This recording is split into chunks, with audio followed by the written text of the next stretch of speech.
ये कहानी है एक अमीर बिजनेसमैन की जिसका नाम किम मिन क्यू है। मिन क्यू को एक बहुत ही भयानक बीमारी है जिसमें वो जब भी किसी दूसरे इंसान को टच करता है तो इसके जिस्म पर खौफनाक दाने पड़ने लगते हैं और इसे सांस लेने में भी दिक्कत होती है। यहाँ तक कि वो बेहोश हो जाता है या मर भी सकता है। मिन क्यू भी चाहता है कि इसकी गर्लफ्रेंड हो, लेकिन अपनी इस बीमारी की वजह से वो लड़कियों को टच नहीं कर सकता और इसी वजह से इसने घर में अपने आप को 10 साल से कैद किया हुआ है। मिन क्यू अपने घर से बाहर नहीं जाता। इसके पर्सनल डॉक्टर ओ ने इलाज करने की कोशिश की, लेकिन कोई फायदा नहीं हुआ।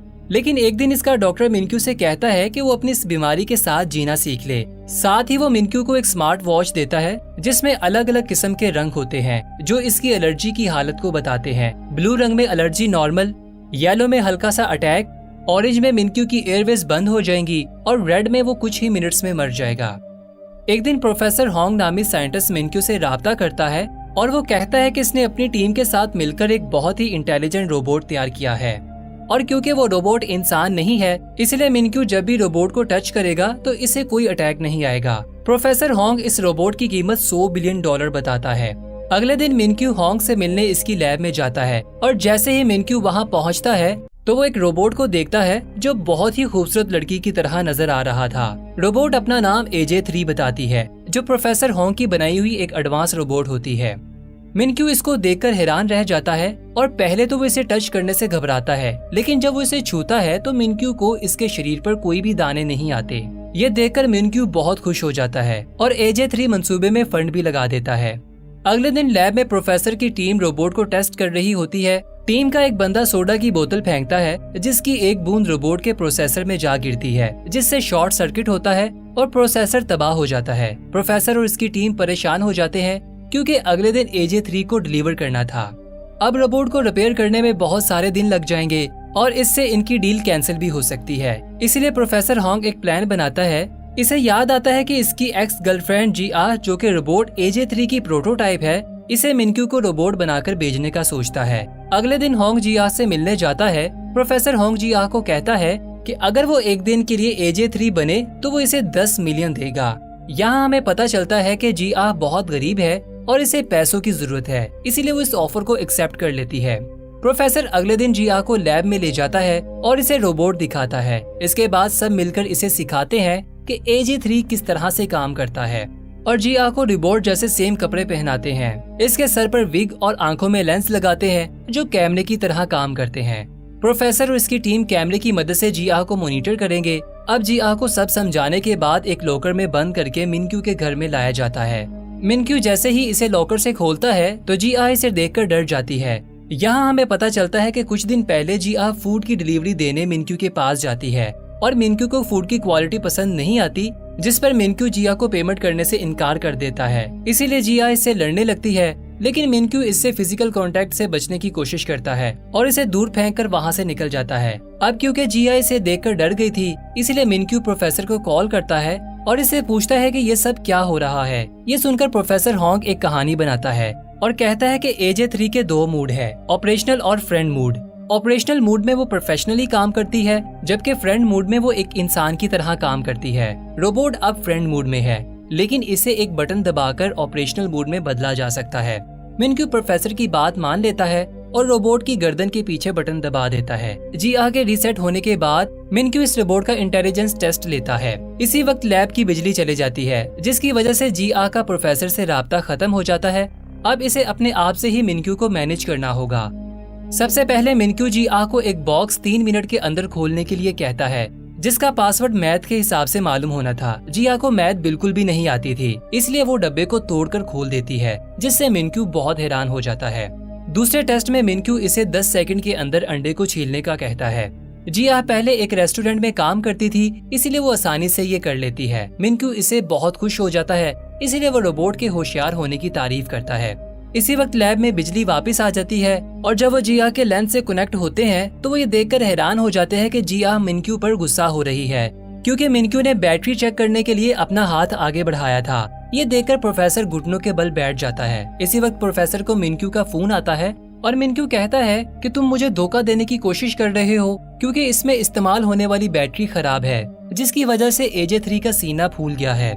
ये सुनकर प्रोफेसर एक और झूठ बोल देता है कि इसने AJ3 की बैटरी को अपग्रेड किया है और साथ में मिनक्यू को खबरदार करता है कि वो इसके सीने को ना छुए, क्योंकि ऐसा करने से शॉर्ट सर्किट हो सकता है। इसके बाद मिनक्यू मेडिसिन लेने के लिए जाता है, लेकिन अचानक इसका दम घुटने लगता है और वो फर्श पर गिर जाता है। इसे सांस लेने में मुश्किल होती है। इसी वक्त जिया भागकर आती है और इसकी पीठ थपथपाकर इसकी मदद करती है। मिनक्यू जैसे ही होश में आता है तो वो हैरानगी से पूछता है कि बगैर मेरे ऑर्डर के इसने मेरी मदद कैसे की, जिस पर जिया कहती है कि वो बहुत सी ऐसी चीजें बगैर ऑर्डर के कर सकती है। इसके बाद मिनक्यू पहली मर्तबा फिजिकल कांटेक्ट करता है, लेकिन हैरत की बात यह है कि मिनक्यू को किसी किस्म की एलर्जी नहीं होती। रात होती है और जिया को लैब में लाया जाता है। प्रोफेसर होंग इसे डांटता है क्योंकि वो एक्सपोज हो चुकी थी। ये सुनकर जिया मायूस हो जाती है क्योंकि इसे लगता है कि इसने अच्छा काम नहीं किया और वो नाराज होकर बाहर चले जाती है। उसी वक्त प्रोफेसर को एक बुरी खबर मिलती है कि AJ3 को रिपेयरिंग के लिए अफ्रीका भेज दिया है और इसे वापस आने में कम से कम 2 हफ्ते लगेंगे।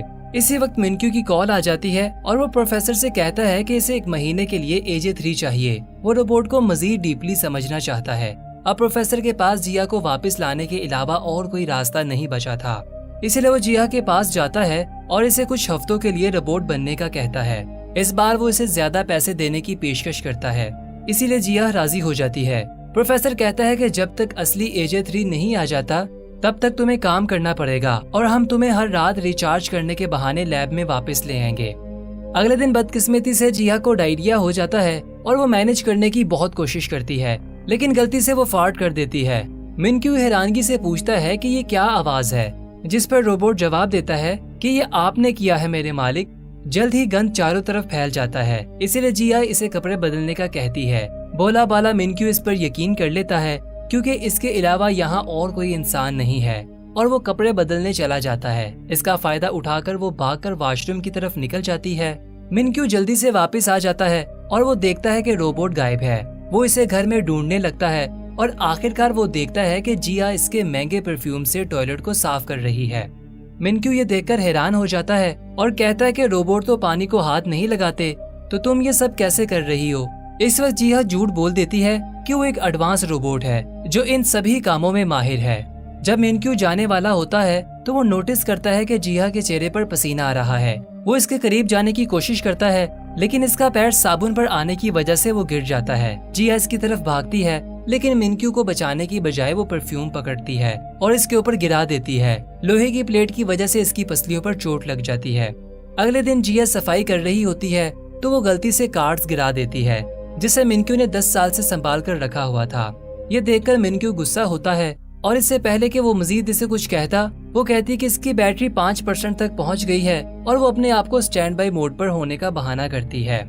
इसके बाद मिनक्यू प्रोफेसर होंग से मिलता है और इसे कहता है कि रोबोट की गलतियों की वजह से वो बहुत परेशान हो गया है, लेकिन प्रोफेसर इसे कहता है कि इसे और डीप रिसर्च के लिए वक्त दिया जाए और मिनक्यू इस पर राजी हो जाता है। अगले दिन मिनक्यू का बहुत खसूसी मेहमान आने वाला था, इसलिए वो जिया को बाहर आने से मना करता है। वो कोई और नहीं बल्कि रिया इसकी पहली मोहब्बत थी।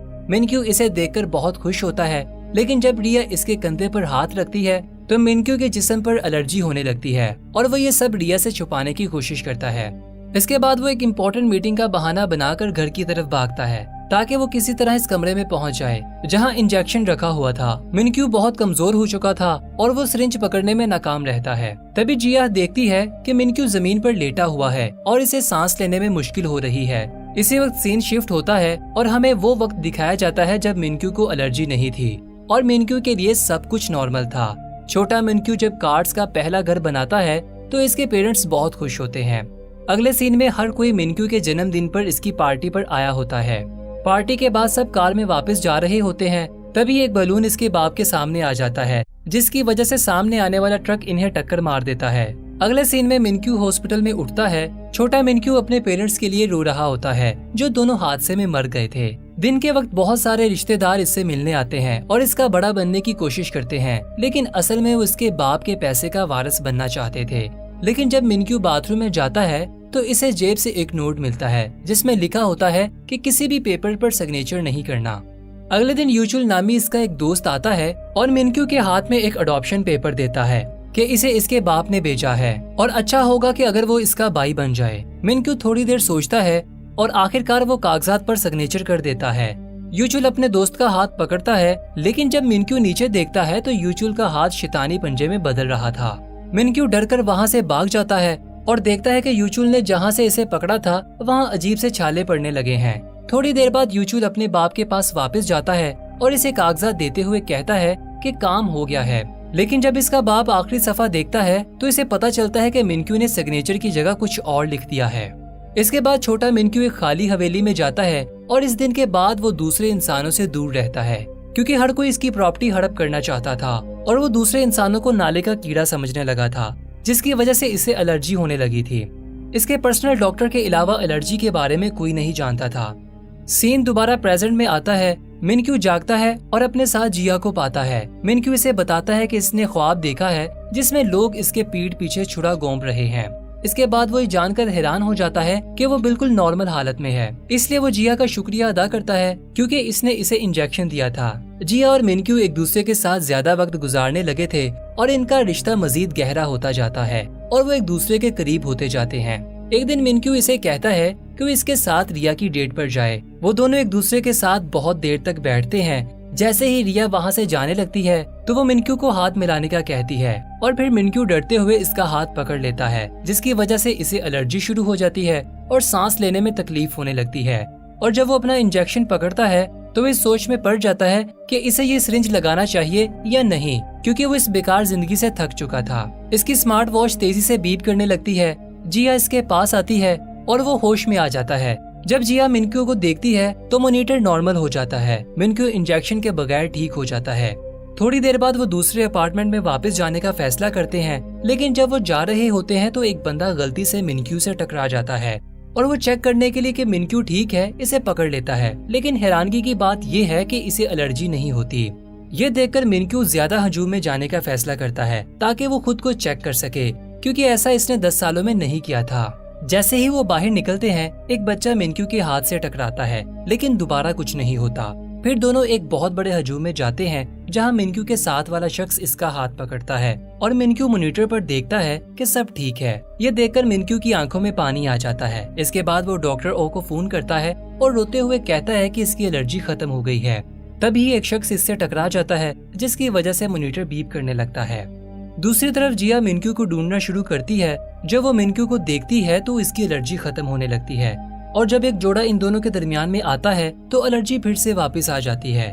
मिनक्यू अपने डॉक्टर को बताता है कि कोई यहाँ पर है जिसे मैं देखता हूँ तो एलर्जी खत्म हो जाती है, और जब इसे नहीं देख पाता तो एलर्जी फिर से वापस आ जाती है। इसके बाद जिया मुस्कुराती है और मिनक्यू कॉल बंद कर देता है और जिया को गले लगा लेता है और कहता है कि मैं तुम्हारे लिए दुनिया की सबसे बड़ी बैटरी खरीदूंगा। इसके बाद वो डॉक्टर ओ से फोन पर बात करता है और इसे कहता है कि अब वो बिल्कुल ठीक है। डॉक्टर भी हैरान है कि पहली बार मिनक्यू को एक इंसान के टच करने के बाद इंजेक्शन की जरूरत नहीं पड़ी। इसके बाद मिनक्यू जहाँ भी जाता है वो जिया को अपने साथ ले जाता है और इसे अपना सबसे अच्छा दोस्त समझता है। इसी दौरान एजे रोबोट रिपेयर हो जाता है, लेकिन इसे प्रोफेशनली काम करने के लिए कुछ वक्त लगेगा। प्रोफेसर कहता है कि एजे 3 कुछ दिन के बाद बिल्कुल ठीक हो जाएगा। जिया, जिसे मिनक्यू के साथ रहने की आदत पड़ गई थी, वो ये खबर सुनकर उदास हो जाती है। एक दिन मिनक्यू जिया को एक रेस्टोरेंट में ले जाता है, लेकिन इसे एक अलग मेज पर अकेले बिठा देता है। फिर वो रिया और इसके बाप को मिलता है। वो तीनों बातें कर रहे होते हैं तो वो दूर बैठी जिया परेशान नजर आती है।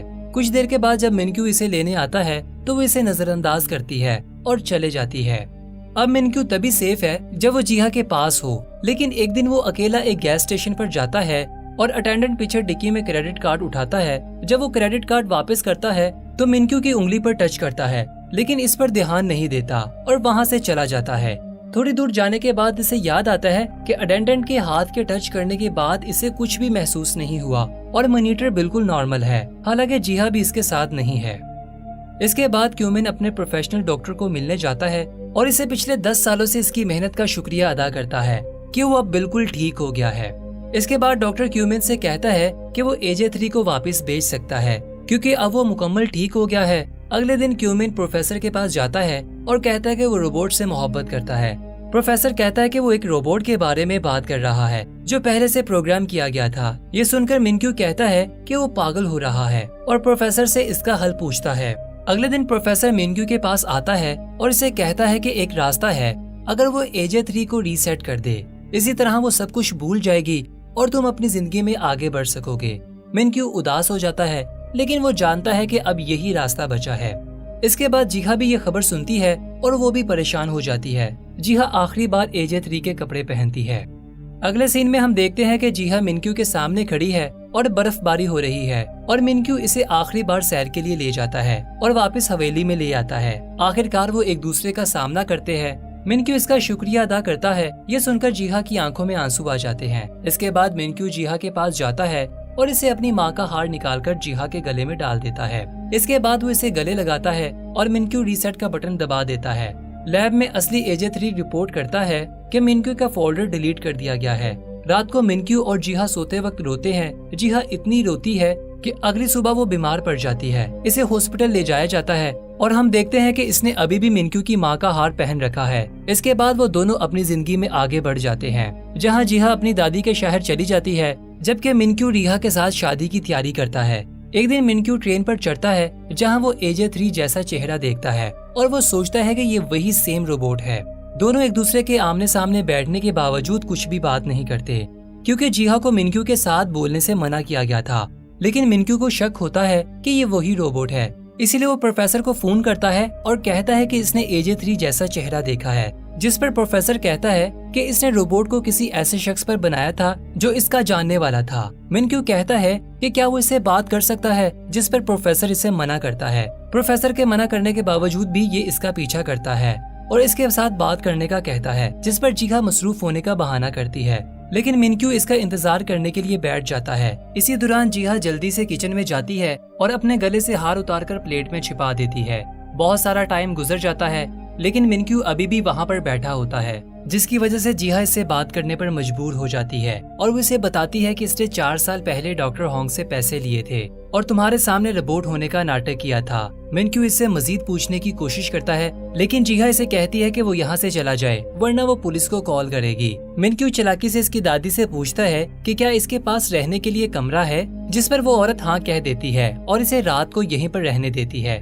अगले कुछ दिनों तक वो दादी के साथ अच्छे ताल्लुक बना लेता है, साथ ही जीहा की तवज्जो भी हासिल कर लेता है और इसे अपने साथ गुजारे वक्त की याद दिलाता है। एक दिन मिनक्यू रेस्टोरेंट पर जाता है और इसे पता चलता है कि जीहा यहाँ से जा चुकी है, इसीलिए वो यहाँ इसे हर जगह ढूंढने लगता है। आखिरकार वो इसे ढूंढ लेता है और इसे देखकर जीहा जल्दी से नेकलेस को छुपा लेती है, लेकिन वो नेकलेस देख लेता है। ये जानकर के इसके साथ धोखा हुआ है, इसे बहुत बुरा फील होता है, लेकिन इससे पहले कि वो इसे कुछ कहता, इसकी एलर्जी दोबारा से जाहिर होने लग जाती है और मॉनिटर डेड पर पहुंच जाता है, जो पहले कभी ऐसा नहीं हुआ था। आखिरी सीन में वो जमीन पर गिर जाता है और इसके बचने के इम्कान बहुत कम होते हैं। यहाँ पर यह दिलचस्प मूवी खत्म हो जाती है। अगर आप इसका दूसरा पार्ट देखना चाहते हैं तो कमेंट में हमें जरूर बताइएगा और चैनल को सब्सक्राइब कर दीजिए। तब तक के लिए अलविदा।